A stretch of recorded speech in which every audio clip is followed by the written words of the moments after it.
If you could ask God any one question and you knew he would give you an answer right now, what would you ask him? What would you ask? Well, it may not be surprising, but by far, the number one questions that Americans ask is, why does God allow pain and suffering in the world? Does that surprise you? Didn't surprise me. You know, if you've never asked the question, why is there suffering? Why is there pain in the world? The chances are you will when it strikes you full force, or it strikes a loved one full force. And you know what? It's going to come. It's going to come. Jesus was honest. Jesus said, you're going to have suffering. Jesus said this in John 16:33. He said, you will have suffering in this world. You will. But why? All I could do would be to look at you and give you a four-word answer. I do not know. I don't know. I don't know. I cannot stand in the shoes of God and give a complete answer to that question. I don't have the mind of God. I don't have the eyes of God. 1 Corinthians 13, verse 12 says, now we see things imperfectly, like puzzling reflections in a mirror. But then we will see everything with perfect clarity. All I know now is partial and incomplete. But then I will know everything completely, just as God now knows me completely. So if you ask me, why do individual events of pain and suffering happen? Friends, honestly, in this world, you may not get a full answer. And frankly, if you're going through something like that today, if you're going through an era of your life with a lot of suffering and a lot of pain, then the last thing you really need is some theological treatise on pain and suffering. Because no amount of words are going to be sufficient for you. It's always going to sound trite when you're in the middle of suffering. What you need is the very real presence of Jesus Christ in your life. But having said that, and this is equally important, even though we can't understand everything about why we suffer, there are some things that we can know. Even though suffering is not good, God can use it to accomplish good. Now, you might hear that and you say, well, no, wait a second. Hold on. Let's not skim over that. I've gone through some horrific suffering in my life. I've gone through some awful pain in my life. And honestly, I don't think that God, even God, can find any good to emerge from the suffering that I've gone through. Friends, if that's the way you feel today, let me just remind you of one thing.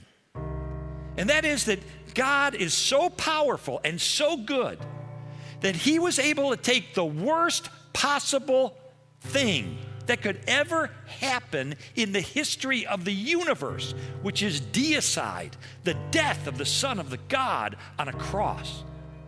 He was able to take the worst thing that could ever happen and turn it into the best thing that has ever happened, which is the opening of heaven to all who follow him. And so you have to say to yourself, if God can take the worst possible thing that could ever occur and turn it into the best possible thing that could ever occur, could he not take my pain and my suffering and cause good to emerge? And the answer is, of course he can. Yes, he can, and he will. He will. He would use your suffering perhaps to draw you into a deeper and more intimate relationship with him. He may cause your suffering to point other people to salvation through Christ. He may use it to mold and to shape your character in ways that never could have been shaped had you not gone through that experience. There are a myriad number of ways that God can and he will cause good to emerge from your suffering if you are committed to following him. We decide whether we're going to turn bitter or turn to God for peace and courage. We make that decision when tough times come. We going to turn bitter, or are we going to turn to God and receive peace and courage? We've all seen examples in our lives of how the same kind of suffering has a completely different effect on two different people. Some people become angry and bitter and turn inward because of the suffering they've gone through. And yet somebody else can go through the same kind of suffering and they come closer to God and closer to people and more loving and more tender. In other words, someone can lose a child to a drunk driver and turn inward with rage and bitterness for the rest of their life. But someone else has a child lost to a drunk driver, and they go out and they start Mothers Against Drunk Driving. One philosopher said this to me. He said, Lee, I believe all suffering is at least potential good, an opportunity for good. He said, it's up to our free choice to actualize that potential. He said, not all of us benefit from suffering and learn from it because it's up to us. It's up to our free will. So we make the choice. Are we going to run away from God, or are we going to run to God? So let me finish that quote that I started this message with, because I only quoted part of this verse, John 16:33. I want to put it into context now. The entire verse says this: I have told you these things so that in me you may have peace. You will have suffering in this world, but be courageous. I have conquered the world.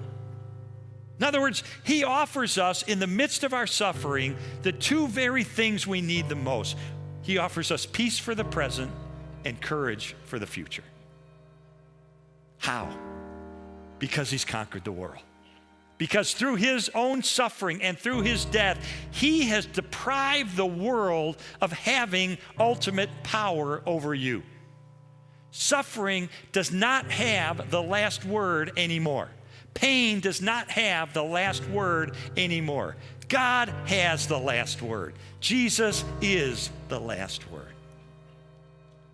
You see, God's ultimate answer to suffering is not just an explanation, it is the incarnation. Suffering is a personal problem. Therefore, God sent a personal solution in Jesus Christ. God is not some distant and disinterested deity. He, through Jesus Christ, entered into our pain, entered into our suffering.